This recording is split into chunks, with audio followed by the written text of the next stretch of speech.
And the answer is most of them don't actually solve any real problems except Bitcoin. The problem that Bitcoin solves is really simple. The least accountable party, which makes the most promises that it can't deliver upon, gets elected and put into office. They then follow through on as much promises as they can deliver. And in the process, they create new ledger units, right? So in this case, you look at the deficits going through the roof.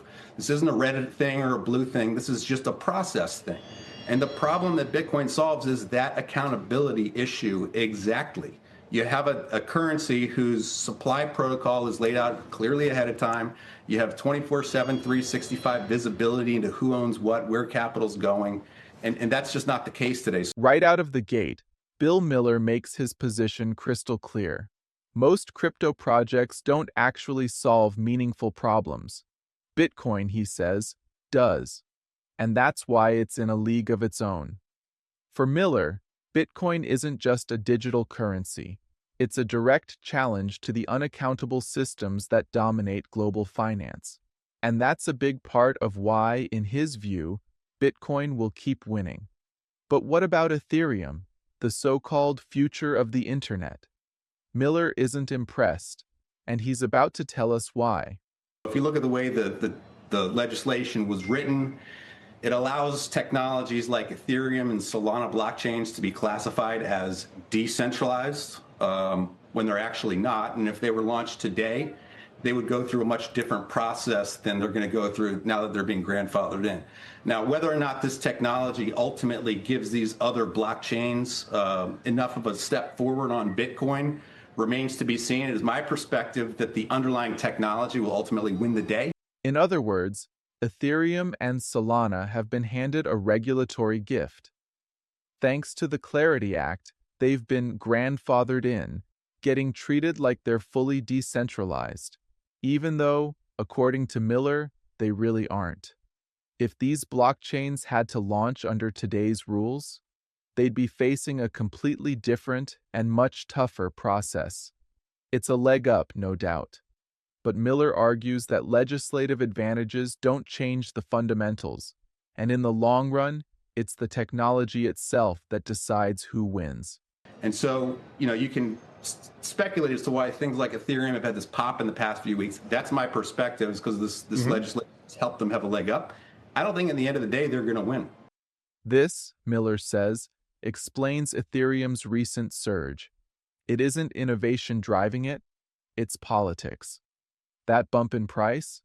A product of favorable legislation, not an actual technological breakthrough.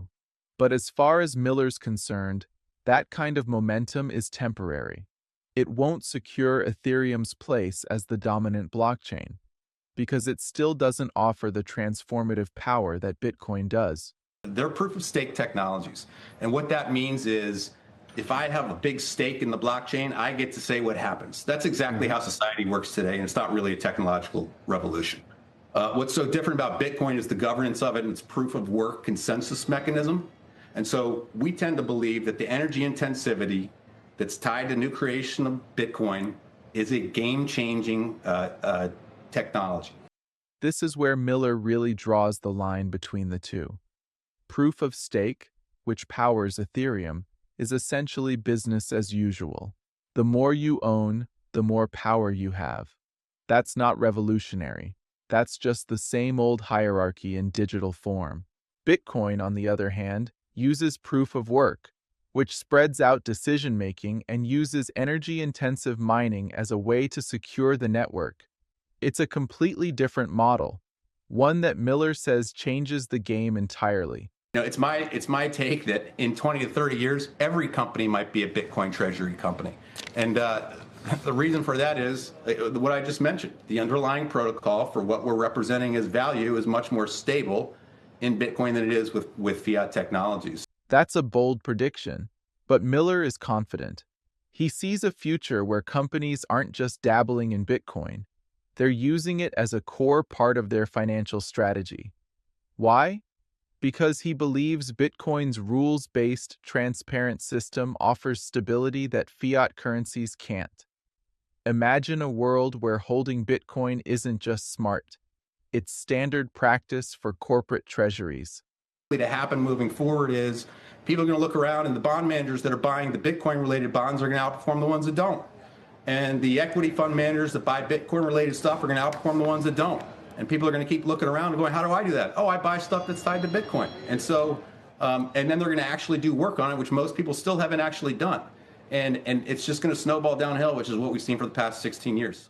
Miller sees a domino effect coming. The investors who embrace Bitcoin through bonds, equities, or direct exposure will outperform those who don't. And when that happens, everyone else will have no choice but to catch up. It's a pattern he's seen over the past 16 years. Bitcoin adoption starts slow, then builds momentum, then snowballs as more people realize they can't afford to ignore it. Bill Miller doesn't pull any punches. To him, Ethereum might enjoy some short-term advantages, but it lacks the true innovation and staying power to dominate in the long run. Bitcoin, with its decentralized governance, fixed supply, and proof-of-work consensus, has already solved the problems other blockchains are still trying to figure out. And if Miller's right, the future belongs to Bitcoin, not just as an asset, but as a foundational part of the financial system. You know, it's my take that in 20 to 30 years, every company might be a Bitcoin treasury company. What do you think? Is Miller right that Ethereum will ultimately fall behind Bitcoin? Or are we underestimating Ethereum's long-term potential?